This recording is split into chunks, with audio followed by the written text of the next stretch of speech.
Over winter break, I chose to read Mosquitoland, a book written by David Arnold. Mim runs away from her dad and stepmom, who both live in Jackson, Mississippi. She leaves by bus and plans to find her mom, who she knows is sick with some mysterious illness in Cleveland, Ohio. Mim is a 16-year-old girl with generalized anxiety disorder.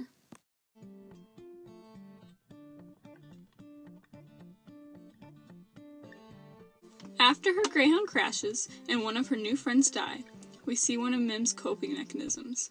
We learn she uses her mom's lipstick to draw war paint on her face whenever she feels anxious. Eventually, she leaves the bus and meets two other kids named Beck and Walt, who decide to drive north with her. These two friends helped Mim begin her road to recovery. They provided her with a community she felt she never had. They went to Cubs games together, they stopped at various rest stops, and they kept each other's company on the long car drive. Because they provided support in various situations, Mim felt their friendship strengthen. At one point, Mim admitted she felt less overwhelmed and more in control of her current situations when she was around her friends.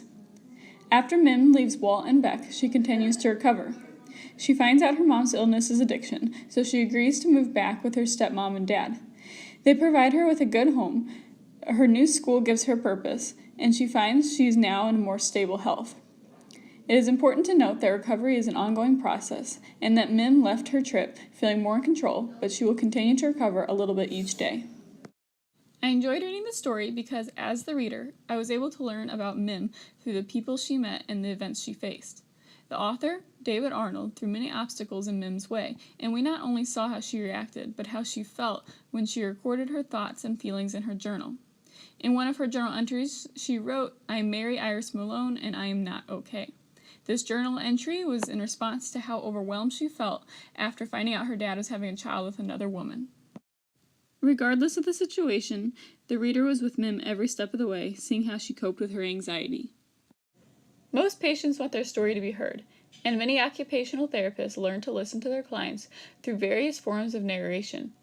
If an occupational therapist were to intervene, he or she should consider implementing therapeutic journaling.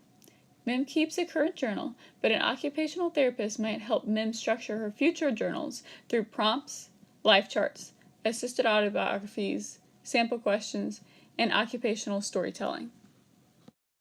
This story taught me that there is no speedy road to recovery, and that recovery looks different for everyone. Mim's mom's recovery looked different from Mim's recovery.